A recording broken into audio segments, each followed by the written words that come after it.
Michael and I met at Kirtland Air Force Base. I was working on the base, and we've been together pretty much ever since. I was in the Air Force, and I knew she was the one. I really did. My wife's a social worker. The fire department hired her to run a counseling unit for the firefighters and the widows and children of 9/11. All this different trauma and all these things setting off my PTSD was getting out of control. I tried to commit suicide in New York. I put a rope over a door and shut the door and leaned forward. And when I passed out, the door broke and the rope come off. I woke up on the floor. When you don't clean up something in the past, and then you have break upon break of something else, eventually it's going to crumble. And I believe that's what happened. In '72, I joined the Air Force. After the first 2 weeks, I was a squad leader. I went to Whiteman Air Force Base in Missouri. I was stationed there. And we would take a shortcut, most of us, through a construction area. They were redoing a lot of the barracks. One night, I was walking through the construction zone and I was struck from behind.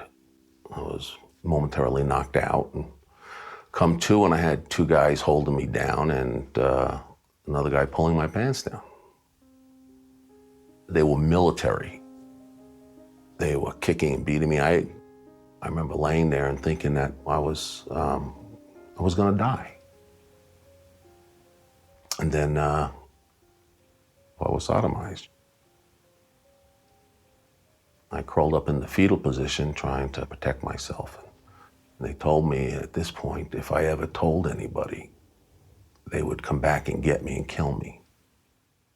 I felt some kind of relief inside of me, you know, realizing that I wasn't gonna die. And I pulled my pants up, I went to the barracks, and my roommate says, "What happened to you?" And I said, I went to a bar and got into a fight, you know. So I just told everybody at work, you know, when they asked. You know, coming forward with something like this, there's a risk involved.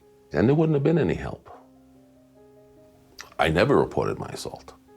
I served 12 years on active duty, and I hadn't told anybody for over 30 years.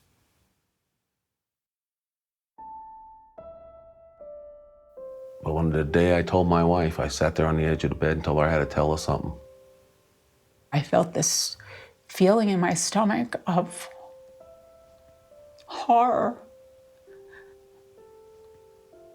And I think I felt sick to my stomach. And shortly thereafter, he fell asleep on the bed after we talked. And I remember going to the computer and just sitting there, just, you know, trying to like somewhat make sense and somewhat process what I just heard. I broke down crying. You know, I was crying, but after she was hugging me, I felt like someone took this great weight off of me. I mean, it was like tears of joy at that point, you know, to have this secret released from me. I tried to commit suicide 4 times. All 4 times, I didn't die. It was like, maybe the universe is trying to tell me something. Maybe I need to get out there and fight for the rights of those who can't fight for themselves right now. I don't want people to suffer like I suffered.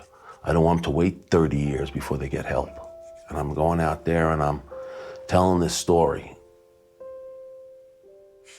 You just tell your truth, as painful as it may be sometimes, so that it just might touch something in somebody else. It just might set up a thought like, well, maybe I can go get help. If they can do it, maybe we can do it. Maybe there is some light at the end of the tunnel. Maybe there is hope out there, and there is.